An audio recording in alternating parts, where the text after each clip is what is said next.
Vamos lá, gente, para mais um estudo de parábolas bíblicas. Hoje a gente vai ler Matitiarro, que é Mateus 21. Tem uma parábolazinha aqui nesse capítulo. Esse capítulo é interessante, vai falar de várias coisas. Eu vou ler só aqui os títulos, né, dos pontos principais. No capítulo 21, a gente vai ter a entrada triunfal do Messias na cidade. E depois a gente vai ter o Messias purificando o templo. Se vocês quiserem, depois eu posso, né, fazer a leitura aí dessas partes em separado, né? Acho que vai ser interessante. Vai falar da figueira, vai ter aquele caso da figueira que seca. Esse caso da figueira é bem interessante, porque é como se fosse uma parábola viva, uma parábola ali em tempo real. Como também a gente vê acontecendo, né? Vários testemunhos. A Bíblia é um livro vivo. Então, os próprios testemunhos, eles também a gente pode meditar neles, né? De forma simbólica.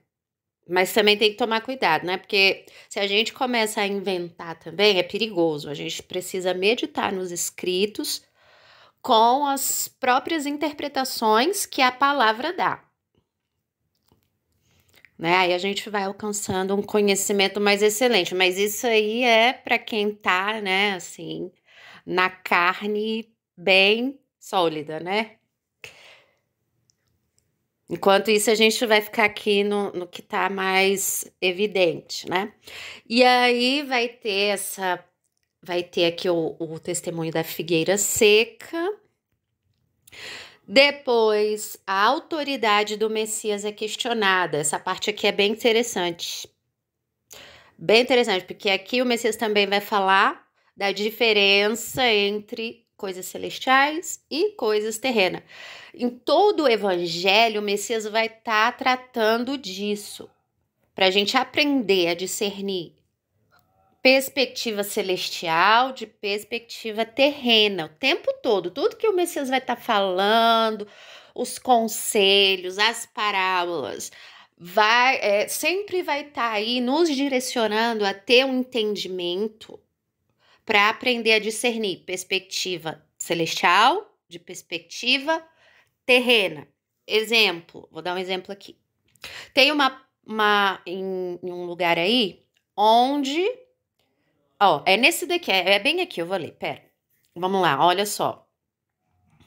Lucas 20, 1-8 também vai tratar desse assunto, e Marcos 11, 27 a 33 também vai tratar. Eu vou ler porque acho interessante, né? Eu acho que nesse capítulo só tem uma parábola, então eu vou ler essa parte aqui porque é importante para a gente aprender a discernir coisas celestiais de coisas terrenas. O que aconteceu? Yahushua entrou no templo e, enquanto ensinava, ele ensinava lá no templo. Aproximaram-se dele os chefes dos sacerdotes e os líderes religiosos do povo e perguntaram: com que autoridade está fazendo estas coisas? E quem te deu tal autoridade? Veja, vamos imaginar a cena. O Messias chegou lá em Jerusalém, foi aclamado e tal. E aí ele foi ensinar no templo. Antes ele tinha feito, né, aquela limpeza lá, expulsou os cambistas e tal, cumprindo assim a profecia, né, a respeito dele no profeta, de que ele falaria, né, que a casa do pai a casa do meu pai é lugar de oração, mas vocês têm feito lugar de salteadores. Aí aconteceu aquele negócio lá. E aí ele estava ensinando lá. E veio o sacerdote, veio lá o pessoal, né, que era responsável ali pelo templo e foi questioná-lo. Ué, com que autoridade você está fazendo essas coisas? Quem te deu a autoridade de você estar aqui fazendo o que faz?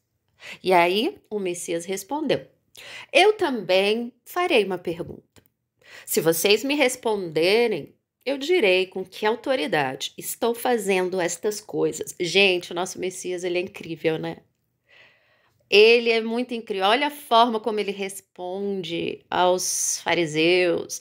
Olha, né, a forma como ele lida com os seus adversários. É muito legal. Aí ele fala isso.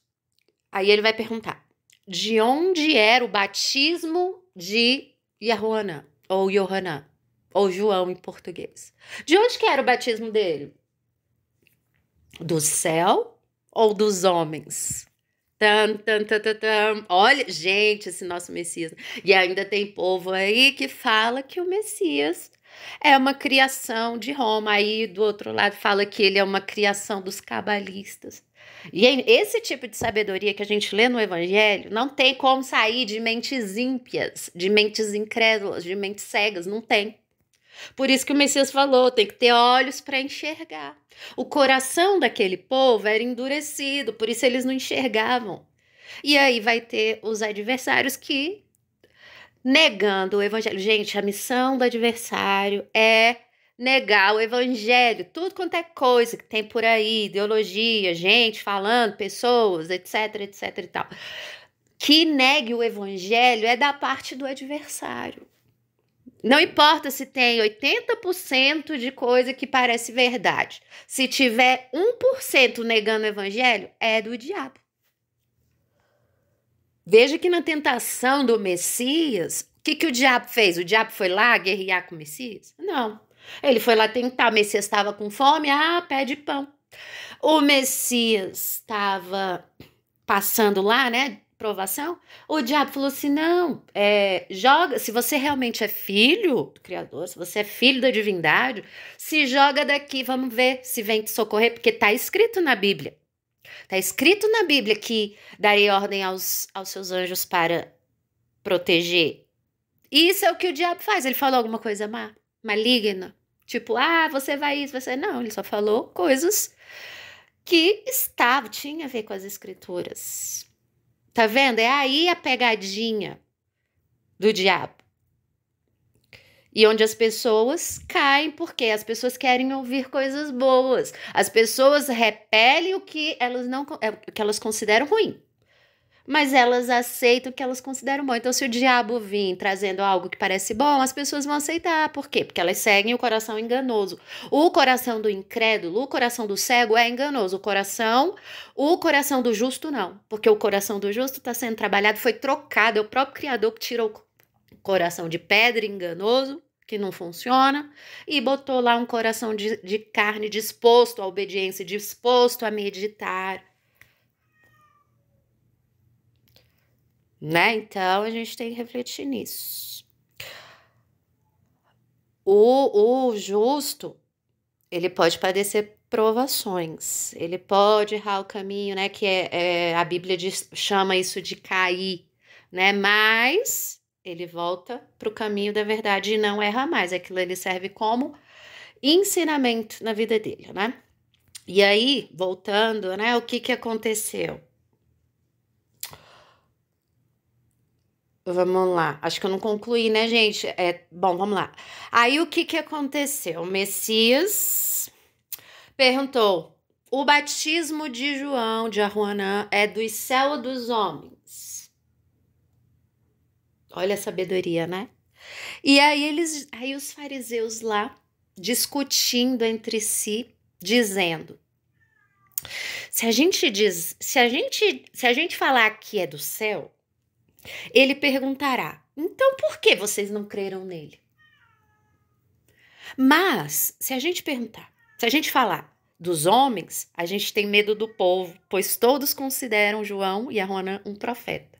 E aí? Aí os fariseus ficavam discutindo entre si. Se a gente responder uma coisa, vai nos prejudicar. Se a gente responder outra, vai nos prejudicar também.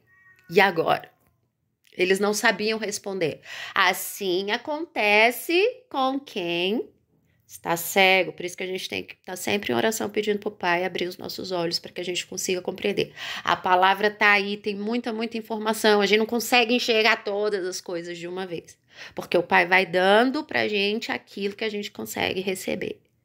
Inclusive, o próprio Messias falou isso para os discípulos, né? Tem muitas coisas que eu havia de falar a vocês, mas vocês não iam suportar. Assim também acontece conosco, né, gente? E aí, os fariseus responderam ao Messias: não sabemos. Olha só, né? Não sabe. Tanta sabedoria, né? Estuda as escrituras lá. E aí eles não souberam responder. E aí o que o Messias disse? Tampouco também direi com que autoridade estou fazendo essas coisas. Olha esse nosso Messias, olha só. Maravilhoso, né? E aqui, gente, eu vou explicar agora para vocês o sentido dessa fala. Aqui o Messias está justamente perguntando aos fariseus, está provando ali os fariseus se eles conseguem fazer diferença entre perspectiva celestial e perspectiva terrena. E trabalhar nessas duas perspectivas. Porque é a mesma coisa assim, ó. Nós que nascemos de novo, que tivemos nosso espírito renovado, né? Porque quem tá na incredulidade, quem anda segundo os rudimentos, esses estão mortos. A Bíblia chama de mortos. Para a gente viver, a gente precisa ter um espírito novo. E esse espírito novo só vem a partir do Pai que resgata e dá vida. Não é assim que a Bíblia ensina? Pois então, aí, como nós, né, nascidos de novo, nós ainda habitamos num tabernáculo terreno, que é o nosso corpo corruptível, assim também é a gente vivendo aqui, né, como filhos do Criador, neste mundo ainda terreno, material, do jeito que a gente conhece. Né? Então, por isso que a gente tem que aprender a discernir, separar as duas perspectivas e aprender a andar nessa realidade aqui ainda terrena, mas com o interior espiritual. Dá para pegar isso daqui? Dá para pegar esse entendimento, gente? E o que normalmente acontece no mundo? No mundo a gente vê os opostos, né? Que eu sempre tô falando. Ou a pessoa tá muito presa ao plano terreno e interpreta o material, o mundo material, né? Segundo um fundamento terreno. E aí tem o outro lado que vai espiritualizar tudo. Que vai interpretar o material com perspectiva espiritual, né? Aí a gente vem aquelas teorias espiritualistas aí que também acabam levando para o erro. Interessante é que na própria Bíblia a gente também tem uma figura disso, né? Que os fariseus eram os que viviam segundo os rudimentos, terrenos ainda, negavam o espiritual. E ali os essênios e tal, que é o pessoal lá agnóstico, que também espiritualizava tudo, né? Tudo eles espiritualizavam, inclusive diziam que o Messias, que a carne era má, né? Ou seja, demonizava as coisas por completo, as coisas materiais. Mas a gente, né, precisa entender os dois lados para poder caminhar no caminho do meio.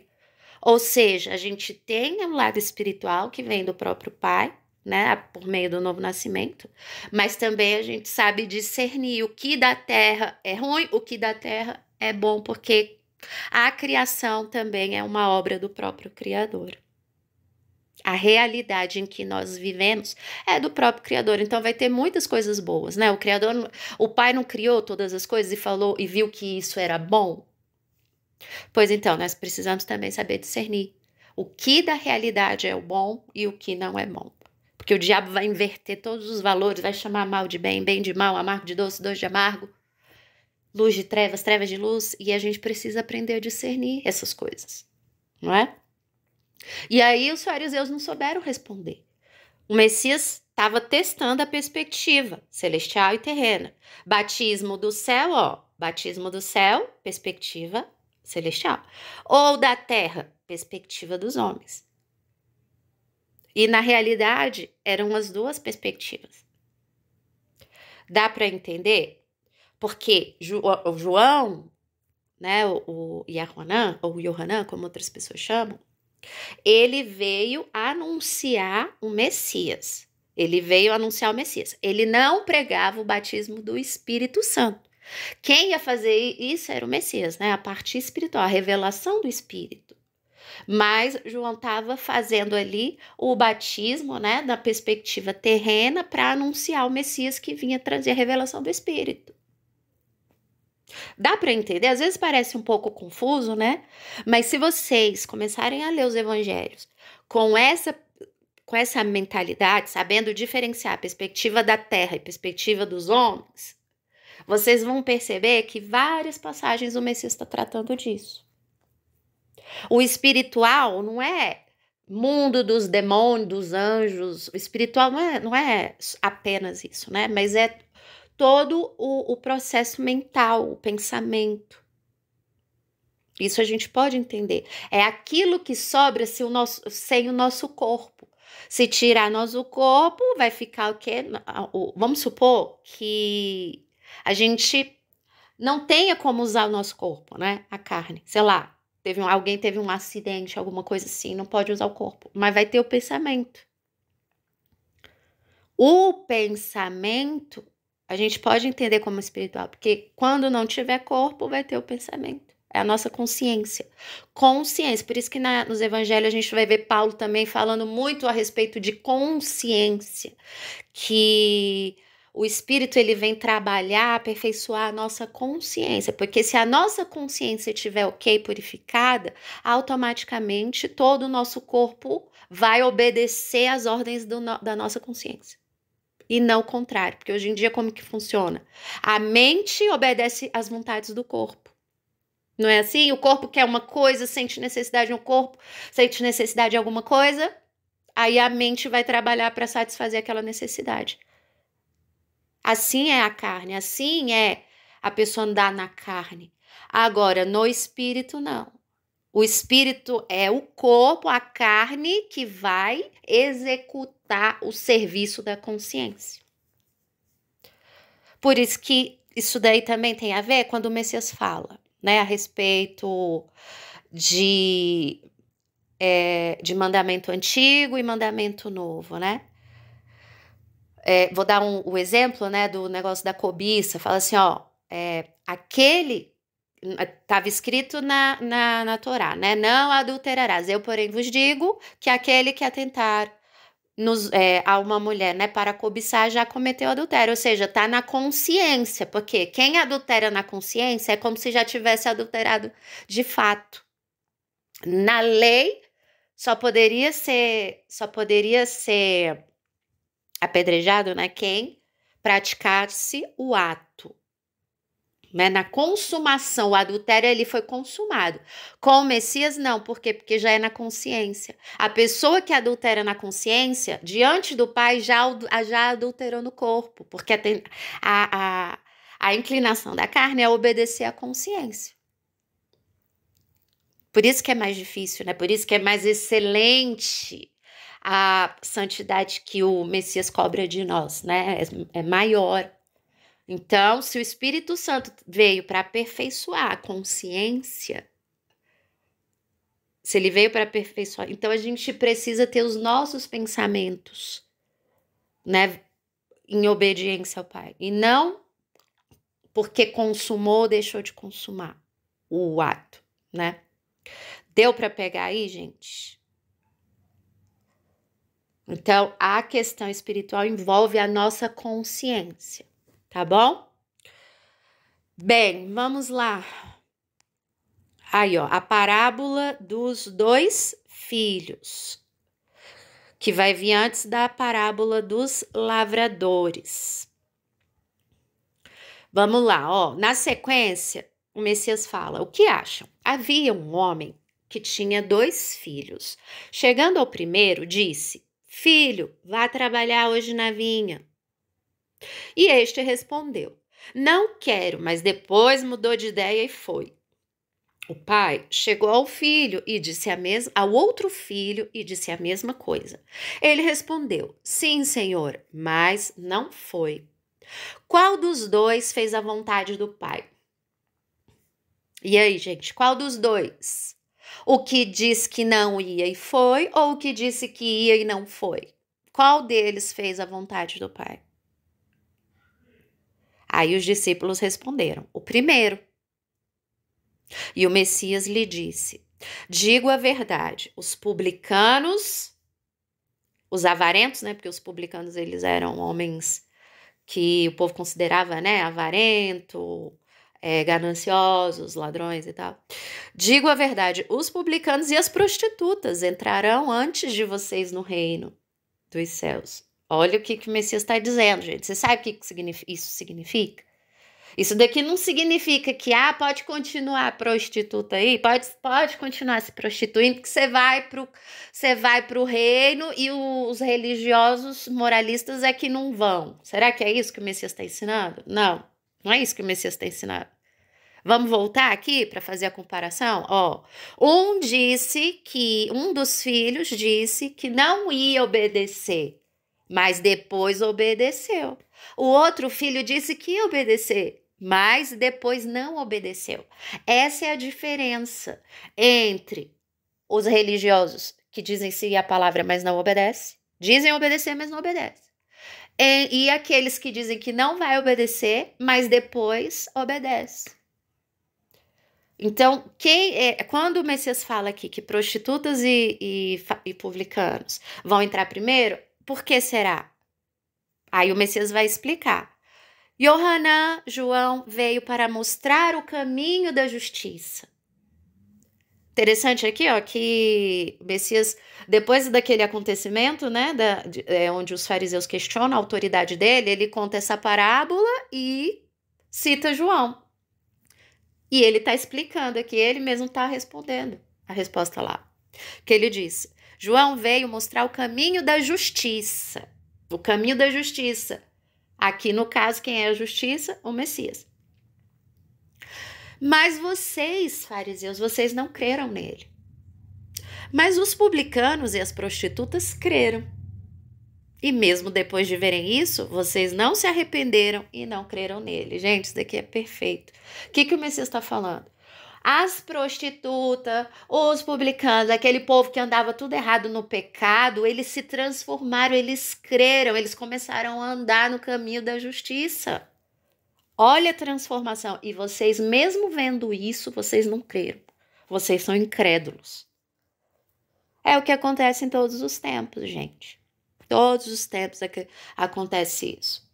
O Pai, pelo Espírito dele, transforma pecadores e os religiosos que não obedecem palavra, mesmo assim, eles não creem. Eles não sabem discernir. Por quê? Porque estão buscando os próprios interesses. Para eles, conversão é aquilo que as pessoas fazem, né, de acordo com a vontade deles lá, fazer parte da igreja, da denominação, da tradição e esse tipo de coisa. Eles não olham o coração. Eles olham a aparência exterior. Né? Então, vocês entenderam aqui, né? Prostitutas e publicanos se arrependeram, eles andavam tudo errado, igual bode, igual gente perdida, mas com a pregação da justiça, eles se arrependeram e se transformaram verdadeiramente. Quer dizer, né? Foram transformados pela palavra da justiça pela fé e passaram a andar corretamente. Mas os religiosos não. Eles são os filhos que falam, não, nós obedecemos, mas não obedecem. Tá vendo? Esse é o entendimento da parábola. Aí depois vai vir a parábola dos lavradores. Dos lavradores. Vamos ver como é que é? Também, essa parábola também está em Marcos 12, 1 a 12 e Lucas 20, 9 a 19. O Messias diz, ouçam outra parábola. Havia um proprietário de terras que plantou uma vinha. Colocou uma cerca ao redor dela. Cavou um tanque para prensar as uvas e construiu uma torre. Depois arrendou a vinha a alguns lavradores e foi fazer uma viagem. Aproximando-se a época da colheita, enviou seus servos aos lavradores para receber os frutos que lhe pertenciam.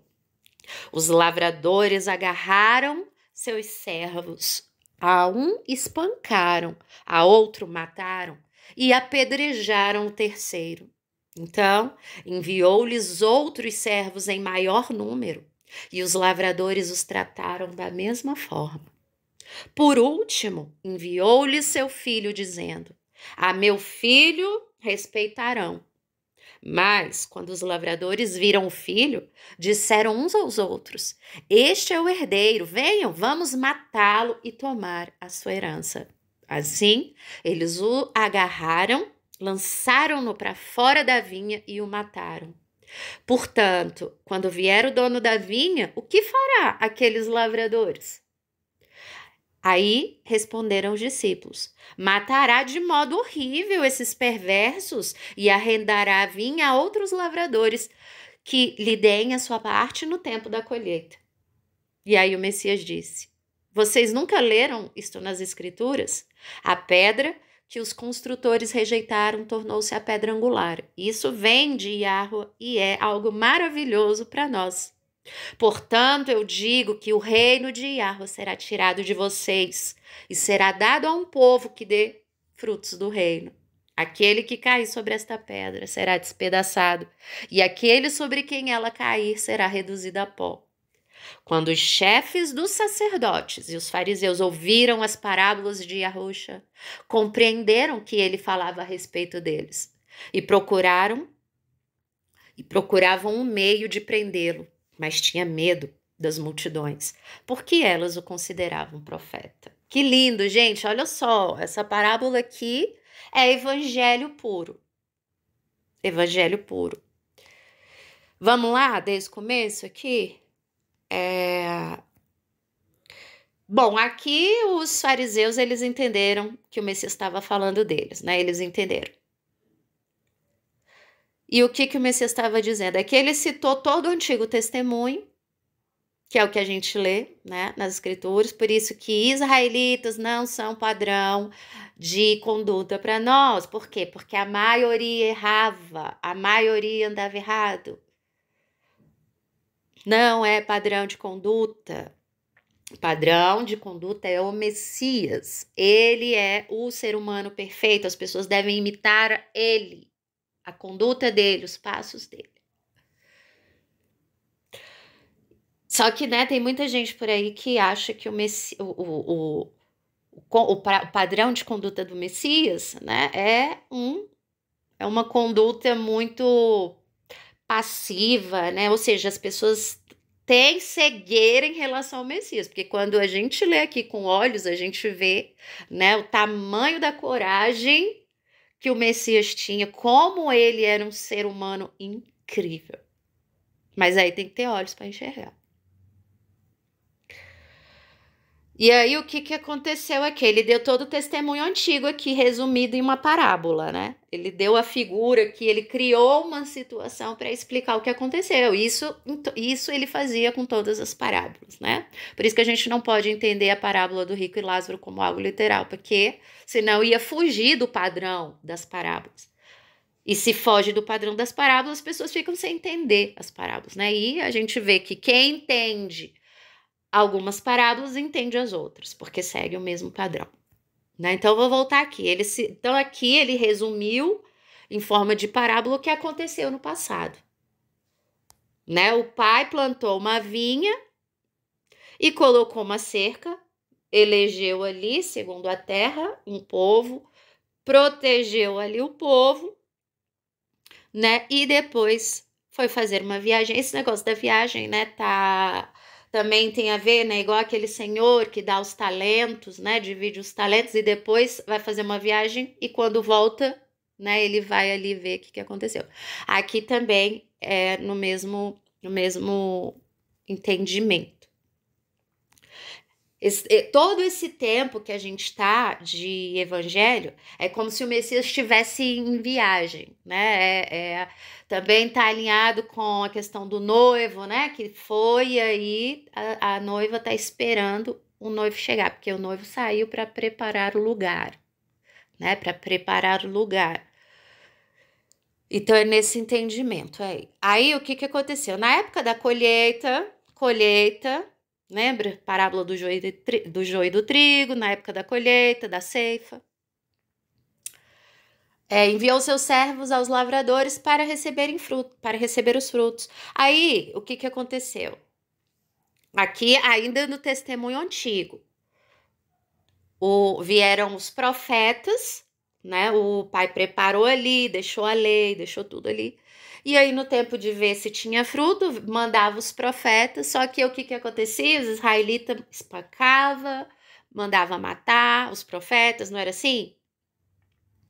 Gente, só lembrando, para quem está acompanhando aí a Antiga Aliança, só lembrando, quando tinha lá o rei, aí tinha o povo todo, e o povo todo andava errado, aí o pai mandava os profetas, e aí sempre tinha um profeta que era do Criador, e vários profetas que se dizia do Criador e não era. A mesma coisa acontece em todos os tempos, as pessoas sempre estão falando ali em nome do pai, sempre estão falando, ai, olha aqui, porque Deus me mostrou isso, Deus me mostrou aquilo outro e tal e tal.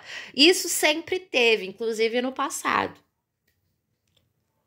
Né? Então, nada novo debaixo do sol, né? Então, sempre vai ter aqueles que vão estar falando da Bíblia, explicando, falando, mas não tá sobre o Espírito do Criador. Assim era no passado. E aí, o que acontece? Os falsos profetas sempre fica contra aquele que tá falando verdade. E era o que aconteceu aqui, ó. O pai mandava aqui os servos e eles espancaram, a outro mataram e apedrejaram o terceiro. Então depois enviou mais e eles faziam da mesma forma. Aí depois enviou Messias. Ó, enviou, vou enviar meu filho. Quem sabe vai respeitar meu filho. Mas aí o que aconteceu? Eles não respeitaram. Não, vamos matar aqui pra gente tomar a herança. Por quê? Porque eles se acham os verdadeiros detentores da palavra do Criador.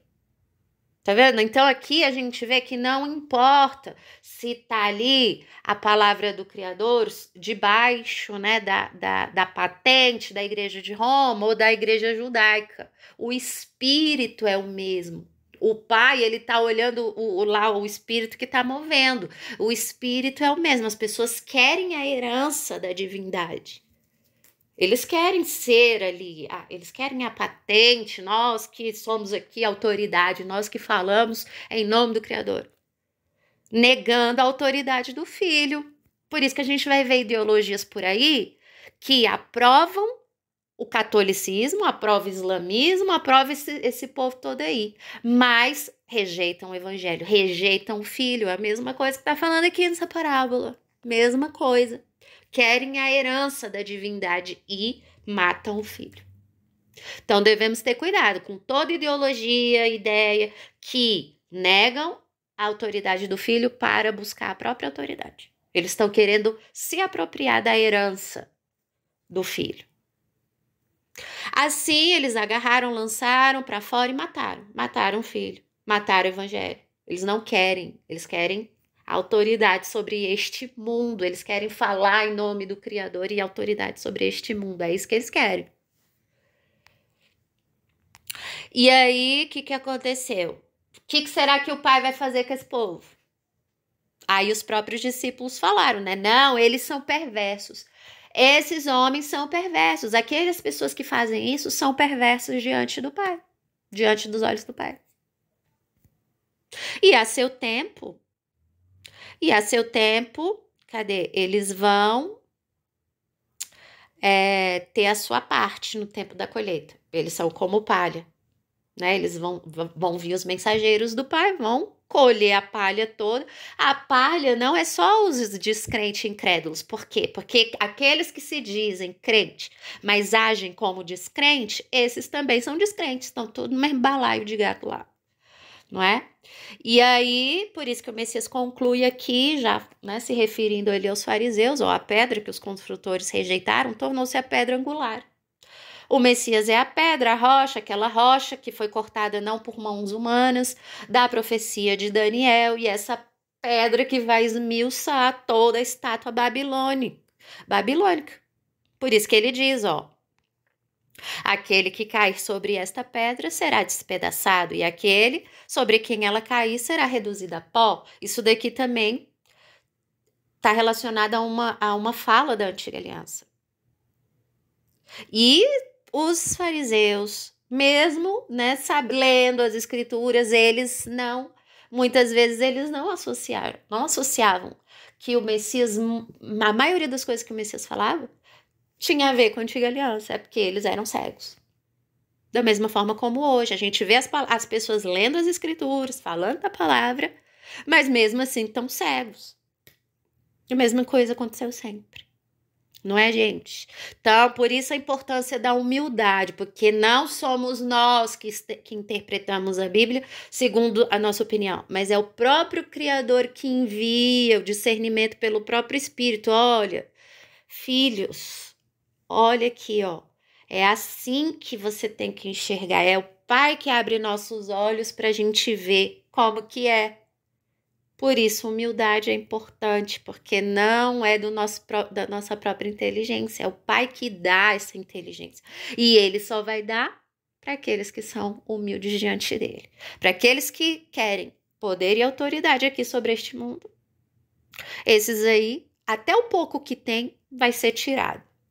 E é o que a gente também vê acontecendo, né, gente? As pessoas começam aí na fé, daqui a pouco já estão aí em outras coisas, no mundo e tal, e aí já era. Aí já era, por isso que a gente tem que ter temor. O temor do Pai inclui a gente se manter firme no caminho. E aí foi isso. Aí os chefes e sacerdotes e os fariseus que ouviram, né, essas parábolas, eles entenderam que era sobre eles. Eles entenderam. E aí ficaram com mais raiva ainda. Ficaram com mais raiva, mas não fazia nada. Por quê? Porque eles tinham medo do povo. Não, nós não pode fazer nada, porque senão o povo, né, vai se levantar contra nós. Ou seja, coração de pedra. Eles não estavam preocupados se o Messias estava falando a verdade ou não. Eles estavam querendo tirar o Messias da jogada, porque ele estava atrapalhando a forma como eles faziam. E assim acontece em todos os tempos. Os profetas fizeram isso com os falsos profetas do passado. E esses aí também fizeram isso com o Messias, e por isso que o Messias em outro lugar vai falar: vós, com as suas próprias obras, vós testificais que são filhos daqueles que matavam os profetas. Muita gente não entende, né, essa passagem, mas é disso que se trata. Porque os fariseus ali, nas tradições, na religião, eles ornamentavam os túmulos dos profetas, olha aqui, porque os profetas e tal, eles foram importantes, não sei o quê. Mas na hora da aprovação deles, no dia do testemunho deles, eles tinham práticas e obras igualzinho daqueles que matavam os profetas. Esse é o entendimento. Por isso que o Messias falou isso. Vocês são filhos daqueles que matavam os profetas, mesmo que vocês falem a favor dos profetas. E assim também nós, gente, temos que nos examinar para ver se a gente está seguindo verdadeiramente o caminho, né, daqueles que anunciavam a verdade, ou se a gente se diz servo do Criador, mas ao mesmo tempo as nossas obras estão semelhantes às obras daqueles que matavam os profetas. Qual será o caminho que a gente está seguindo aí?